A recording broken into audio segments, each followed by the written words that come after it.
And in more random news of the week, let's just buy more random crap. And by that I mean the Lord of the Rings film and gaming rights? Who missed the paperwork on this one? Why is this not a bigger news topic that I don't see enough people talking about? The film and gaming rights for Lord of the Rings are up for sale, apparently? Like, I know some people are more looking at this from the gaming side of just like, oh, cool, someone can make more Lord of the Rings games. I'm going, that's fine. Return of the King was fun enough, and the Mordor games were fun enough, but why aren't more people talking about this? Like, this feels like we talk about WWE occasionally.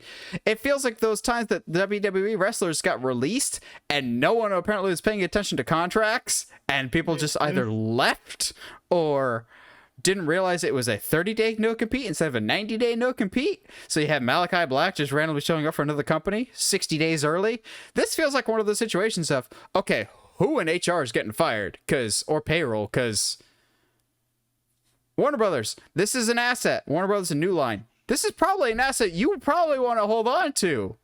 Like, before Amazon, because if anybody's going to buy these, it's going to be Amazon, because Amazon's making the new show, which we'll talk about the trailer that dropped for it. I said what I said. This is a very lucrative franchise that is up for sale. Like, I would think you want to keep a hold of that HBO Max, considering, like, it's one of the few that doesn't leave your streaming service every couple months just to come back a few months after that. Josh, what do you see as the immediate and the long-term future of Lord of the Rings? Video games. I think after this show, I mean, they could always just tell new stories, I guess, in film and stuff, but I want to see the Silmarillion. No, you don't. No, you don't. No, you don't. No. I'm telling you, you don't. You really don't. That's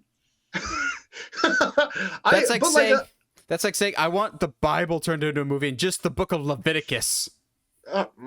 Cringe. Leviticus or Numbers. Just the boring analytical stuff. It's 6 episodes.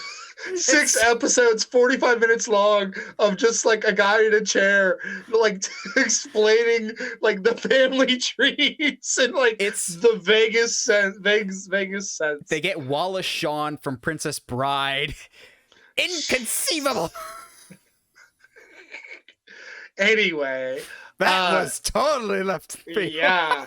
The thing that I can see is the future, and I think games are and I'm probably more biased than anybody when it comes to video games, but I'm thinking, when I see Lord of the Rings gaming rights up for sale, my first thought is, all right, Mordor was ended up kind of being like an MMO experience as opposed to a single player or something like that. How cool would it be? Pretty cool. To have like a screw you. Have like a Jedi Order oh my gosh. Fallen Order? Star Wars Fallen Order type game, but with Lord of the Rings. I don't know exactly how, like, what characters you vote. Make up a character. Make up a completely new story. Do something in the world post Return of the King. Because just because Sauron is dead doesn't mean that there's not evil in the world anymore. Like, there could be there's a lot of opportunity, I think, to tell new stories. I think if you're going to, it almost has to be post Return of the King. I think if you go backwards anymore, you're just going to get into the great content that is the Silmarillion, and it just whatever. I feel like we've really have gotten a lot of stuff either in the main Lord of the Rings and Hobbit era, or we're going to be exploring the stuff before it with the new show. But I feel like there's already kind of established lore. I'm kind of with you of set it after Return of the King. Maybe see what the dwarves and elves are doing now. See the reign of Aragorn actually lived out. See how good of a king he was. I would play a game even if it's just Aragorn doing his daily chores in Gondor. That's all I need, because Aragorn is literally film perfection, and I don't care. It's just him trimming the little tree on the top of the of the mountain. Uh-oh. Okay, stay with me here. I haven't. This is not a fully formed thought, as most of mine are. But let's. I think this works for game or for a show. Okay, let's say because Sam had like a billion kids. He has like age or something like that. But let's say you take one of his kids, and he Mount Doom. decides, I don't want to chill in the Shire. I want to go on an adventure like my dad and my uncle Frodo. Not really uncle, but you get the vibe.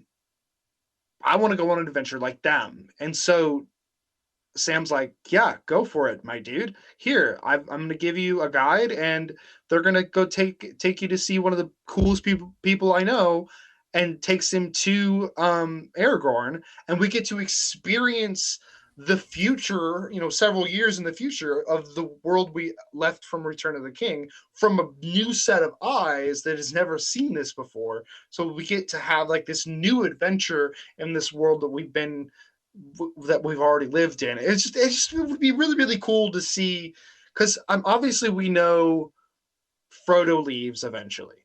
He dies. All the elves, yes, more or less. I think, if I remember right, the elves leave too, don't they? All the elves leave at some point, except for Legolas. Yeah, I don't think Legolas and Gimli like go around basically stay as like public relations guys to try and rebuild the friendship between dwarves and elves. Yeah. But I think eventually all of the elves fade go off into the gray.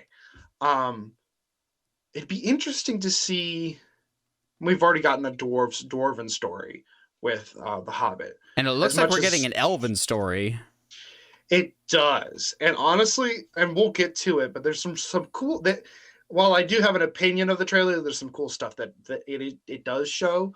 But yeah, I think I'm more of the mind of whoever buys this up, if it's not Amazon somehow. I see this going hopefully to more towards the future. It would be interesting to see how the world would look, and this is like, get me just wish list, if the elves ended up staying and you still have all of these magical creatures and you still have the dwarves. It would be interesting to see if you took like the Lord of the Rings and put it in a futuristic sci-fi world. Well, I'm gonna take that back, because that's literally Bright. Oh. That Will Smith. Yeah, movie. I remember Bright. I remember all Joel Edgerton movies. I don't know. I think, I don't know. There's some stuff you could do that could be a lot of fun. You just got to be pretty creative about it, I guess. The only way I would want to follow Sam's daughter or son going on an adventure to see Aragorn is if the person guiding them, the tour guide, the person that's leading the expedition, is either Merry or Pippin or both. Or just one of them, and the other one's dead. Oh no! Wait! Okay. I'm building this. We're building this. We're spitballing here, right? All right. So let's just let's pretend like most of Sam's kids find Merry and Pippin to be, they're not repulsive, but like they're the crazy uncles. Like we don't really. They kind of are. They kind of are. We don't really want to hang out with them, but you can't. The son or daughter, the son or daughter finds them to be like the most interesting people on the face of the planet and hangs out with them all the time. And maybe Sam kind of doesn't tell his kids about the adventure and focuses more on Frodo. He's like, yeah, like Frodo, your uncle went and saved the world. He wrote a freaking book. Shh, don't worry about it. Maybe the hobbits can't read. I don't know. Again, spitballing here, right?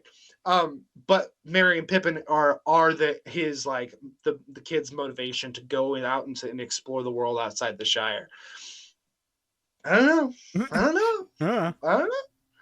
Either that, or it's just like a 45-minute film of walking. Sam's kids smoking with Merry and Pippin.